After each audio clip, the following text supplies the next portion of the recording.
gecko? Greed is good? That gave Wall Street a bad image for a generation, and it's still with us. Our next guest is an unapologetic Wall Street promoter who started a group looking to restore pride in Wall Street. Here he is, Thomas Belesis. Belesis, correct, yes. I gotcha.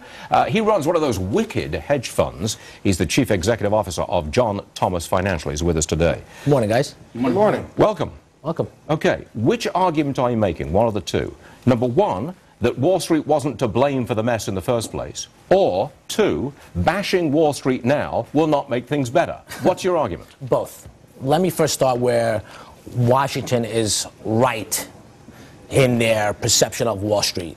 New regulation is absolutely necessary in preventing the type of risk trading that's occurred in the marketplace. So it was their fault? You know, they had the few banks that had a big, as I would say, part in this catastrophe are at fault, yes. The greed of leverage, the betting the farm type of trading absolutely cannot go on. You know, putting conservative assets at risk the way they did is an absolute no-no. So you're prepared to take some of the blame, but you want a voice in how to reshape Wall Street for the future? Absolutely. I mean, you know, having huge divisions of banks now made huge bets out there that can bring down an entire company is absolutely a no-no. I mean, you cannot put depositors' conservative money at risk. That right now you sound like President Obama. What don't you like about what's going on in Washington? That's where they're going right with their message. Let me tell you where they're going wrong. To demonize Wall Street as the devil, I mean, let's call it how it is. Wall Street has been an economic engine that's fueled our very well-being. Let's all agree on that. Number two, you also have to understand that it's played a vital role in the free enterprise system. I mean, we've always led in innovation. We are the leaders in biotech, tech, internet around the world, and people have modeled what we've done from that. So you don't like the demonizing, and President Obama has engaged in demonizing. Sure. You don't like that. Okay, you don't like that image presentation. But you do like the idea of the big banks no longer being allowed to invest in risky hedge fund type activity. You okay with that? Absolutely. It has to be regulated. There cannot be, you know, huge bets made with conservative assets. It can't go on. But that just benefits hedge funds because the money's going to leave the big banks and come to the hedge funds. He's also proposing taxing hedge funds at ordinary income tax rates. So he can't be on board with that. Yeah, you're not a bank, you're a hedge fund. It's in your interest. Well, we're a financial services company, okay? But let me put it to you this way. On the flip side, you cannot tax banks in an economy right now that needs to get up and going. It's not going to work. I mean, it's going to hurt everyone in the long run, and it's going to hurt the profitability of banks. So to tax banks right now when we need them to start lending to small businesses is not the answer. But here's the irony of what you're saying. Just over the weekend, the G7 said we are going to do this. We are going to tax banks. And you know what? We're going to do it together. So the threat of you saying, well, if you do it to me, I'll move to the UK or, you know, or I'll move to France. They're trying to box the industry in. It's going to happen. One more issue, taxing bonuses. Okay, are you in favor of that or no? No, I mean... okay, all right. How about taxing your income? You're a hedge fund. If I'm not mistaken, your income from a hedge fund is taxed at the maximum capital gains tax rate, 15%. Correct. They want to change that and make you pay it as ordinary income tax, maybe 39%. What do you say about that? Listen, it's counterproductive. It's not going to help the economy get back on track. But then what regulations are you proposing that are good for this?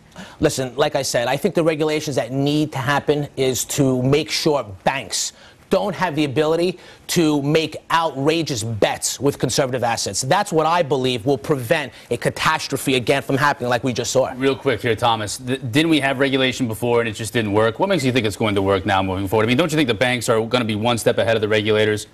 No, I mean, listen, Wall Street has made mistakes, yes. And I think everyone has learned from the mistakes. We've always been a country to focus on the solution, not the problem. And I think that's why people, you know, at the same time, they want to criticize us around the world, but they also want to emulate us. We need to focus on the solution. That's to make sure regulations in place, not from a public relations point of view, you think Wall Street should be quiet, or should they be coming out like you and voicing opposition to this? You know, I think Wall Street needs to voice its opinion to let people know that, listen, yes, we've made mistakes, but let's not demonize it and call it the devil. Wall Street needs to let Main Street know how important it really is to everyday lives. Absolutely. Okay. Absolutely. What do you think, everybody? You can join us on the company. You can email us at varney@foxbusiness.com. We want to know exactly what... He's back.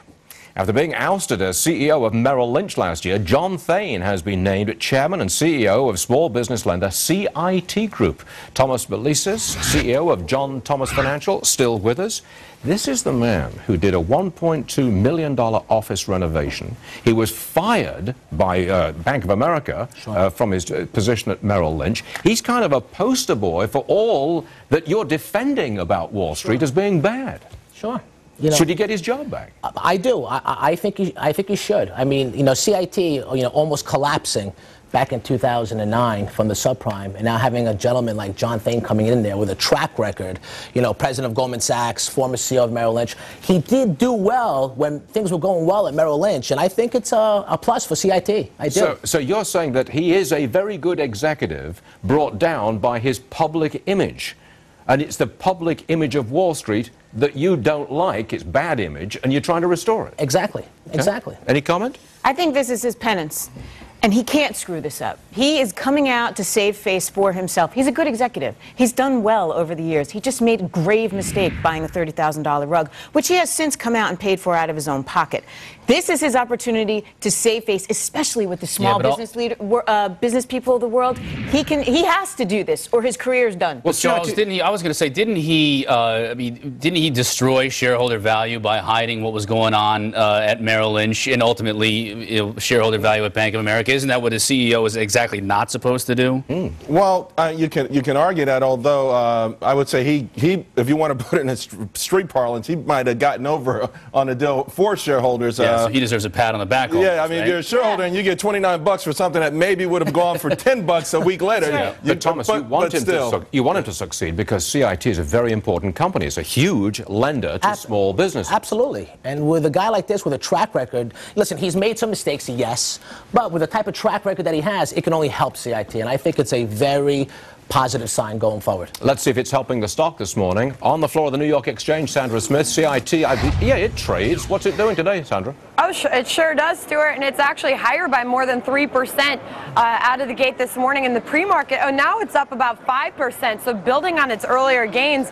But remember, Stuart, I mean, not only was John Thain fired from Bank of America Merrill Lynch, but he was also widely credited for turning that company around before the financial crisis. And not only did he serve as the chairman and CEO at Merrill, but he was also the head of this place, the New York Stock Exchange. So right now, the reaction is that, hey, maybe this gives CIT some hope that John Thain could turn this thing around. And in fact, John Thain said in the CIT statement that came out last night that what attracted him there was CIT as a company. It's very important to small and mid-sized businesses. So maybe he can take and build on some of his expertise from before, maybe try to forget about some of the mistakes that he's made and actually help improve this company and benefit the small and mid-sized businesses in this country. So the reaction is positive here. Yeah, it is indeed. I mean, a 4.8% rise for CIT. Would you buy it, Thomas? I think this is a turning point for CIT. I do. Okay, yes. That's important.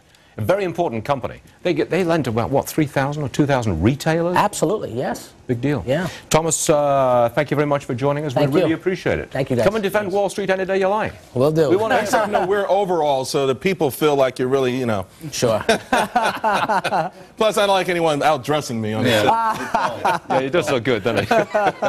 All right, next case. Perhaps